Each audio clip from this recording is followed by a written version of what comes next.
In January of 1997, 6 inmates managed to escape from the confines of a prison so secure that they became the very first to do so. Led by a mastermind who planned and executed one of the most daring prison escapes in American history.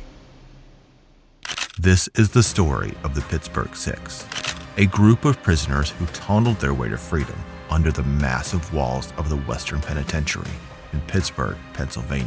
The state correctional institution, Pittsburgh, also known as the Western Penitentiary or Western Penn, had long stood as a fortress of justice and punishment.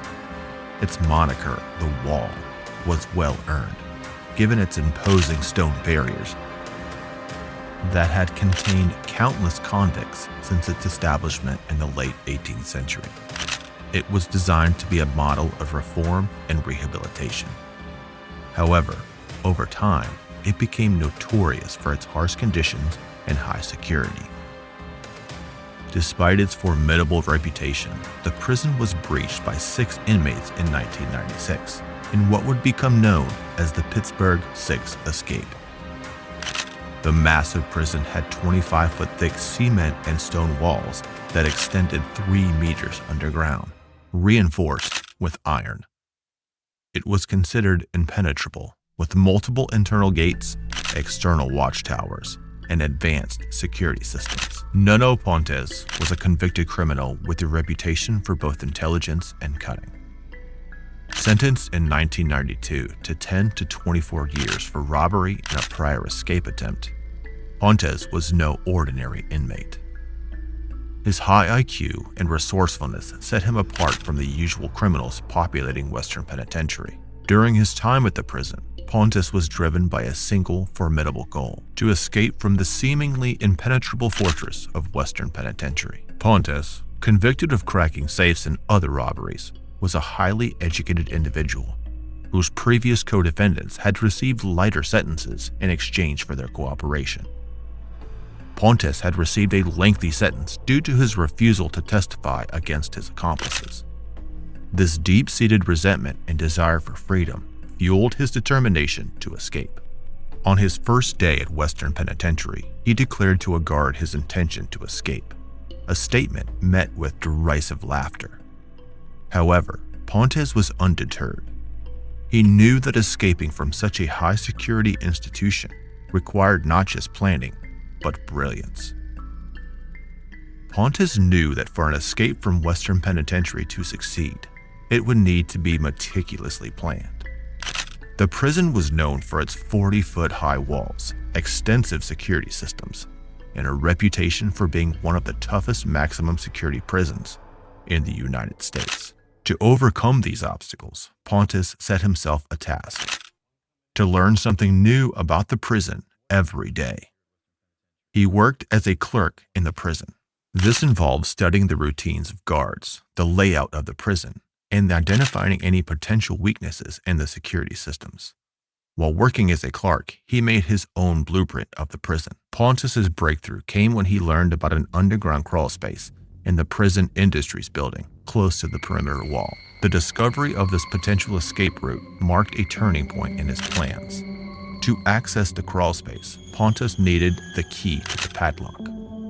He devised a plan to create an impression of the key using a piece of styrofoam, a risky endeavor that required perfect timing and precision.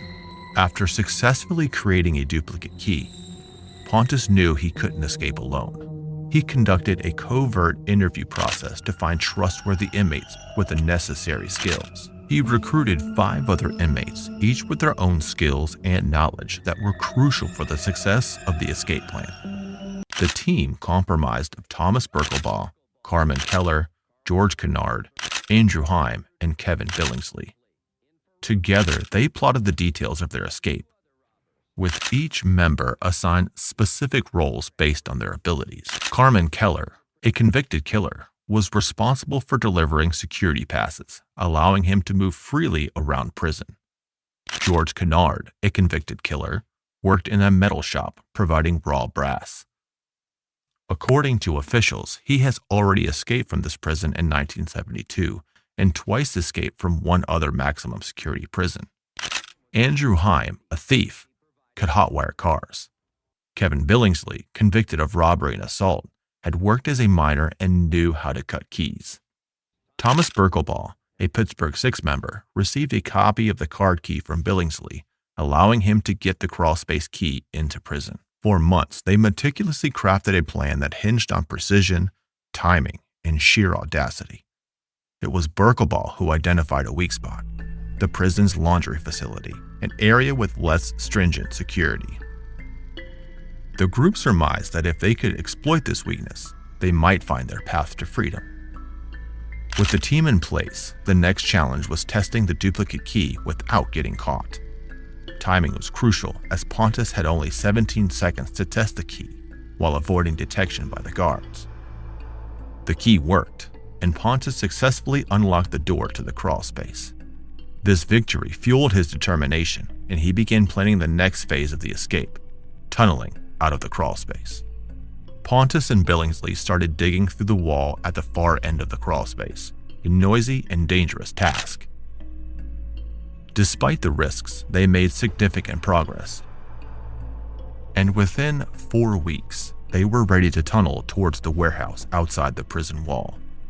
The tunnel was a complex operation, requiring secrecy, patience, and the cooperation of multiple individuals. The construction of this tunnel was a formidable engineering feat, involving a significant amount of time and effort to evade detection. Their plan hit a snag when a sudden lockdown occurred due to a stabbing incident. Pontus feared their tunnel had been discovered, but it turned out to be unrelated. He managed to return to the crawlspace just in time to unlock Billingsley and Keller. The team continued digging, pushing the limits of their luck and timing their movements meticulously to maximize their digging time. The danger of a tunnel collapse was ever present, but they persevered. After 12 weeks of digging, they finally reached the concrete floor of the prison supplies warehouse. Using a stolen drill, Pontus weakened the concrete until he created a hole big enough to squeeze through, marking the final step in their escape plan. The plan was set in motion on January 8th. The escape was made in daylight, which was both risky and audacious. The 6 men crept through the labyrinth corridors of the penitentiary, each step laden with tension. They made their way to the laundry room, where Berkelbaugh's engineering prowess came into play. Using makeshift tools, they dismantled a portion of the wall, revealing a narrow tunnel that led to the outside world. One by one, they squeezed through the tight passage, hearts pounding in their chests. The tunnel was the linchpin of the operation, a narrow and damp passage that led from the prison to the outside world. They had to navigate the tunnel carefully, aware that any mistake could lead to their capture. The tunnel, according to media reports in 1997, was 15 feet deep and 40 feet long, dug beneath a prison's engineer's office where one of the inmates worked. One prison guard reported finding everything from a hydraulic jack to dust masks in the hole. Then the alarm bell unexpectedly rang, putting their escape plan in jeopardy. No one took a breath for what felt like 5 minutes. The tension was palpable. They didn't know what was going on. Nervously, the men listened to the stolen prison radio, trying to decipher any news. Then, it turned out to be a total coincidence. Someone had gotten into a fight in the auto body shop. As the inmates emerged from the tunnel into the open air, they experienced a mix of exhilaration and fear. They succeeded, and the team of 6 inmates walked out as if they were construction workers, blending in and avoiding suspicion. The escape was successful, and the team hotwired a Pontiac to make their getaway. They had successfully breached one of the most secure prisons in the country, but their journey was far from over. They needed to execute the second phase of their plan, to evade capture and find a way to disappear. After escaping from Western Penitentiary, the group walked across the street to the parking lot of a moving company and spread the blueprint on the hood of a car. Heim stole the car for the getaway, and they drove to the north side to find an acquaintance who had been with them before. Heim, now 35, vividly recalls stealing a custom van along the way, equipped with a captain's chair and a TV, allowing them to watch the news. However, there was no coverage of the fugitives on national television or in USA Today the next morning. The group stopped at an Illinois motel the first night and near St. Louis the next. Kennard, a senior citizen and convicted killer, rented the rooms. As the group figured, he looked the least harmful. The source of their money remains undisclosed by Haim. By the next day, they reached Houston, Texas, where Kevin Billingsley had friends who were willing to help. Haim envisioned his final destination to be San Diego or Southern California, close to the border. Despite being a car thief, Haim had no intention of committing robberies to fund their freedom.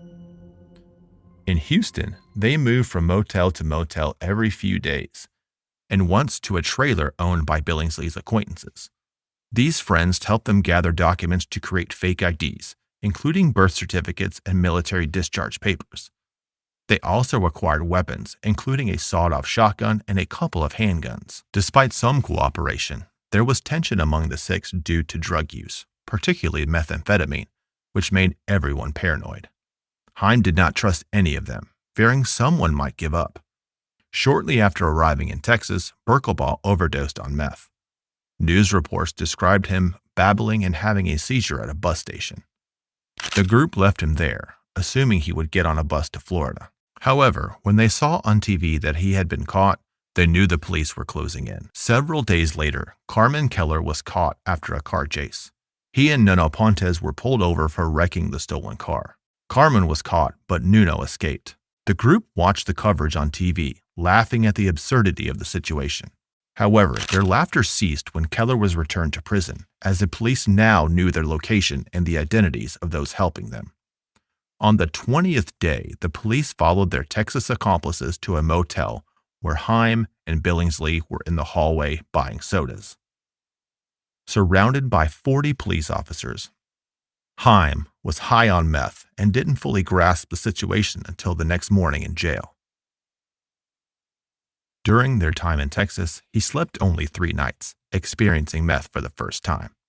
Reflecting on the situation, Haim is grateful that no one was hurt or killed during the escape.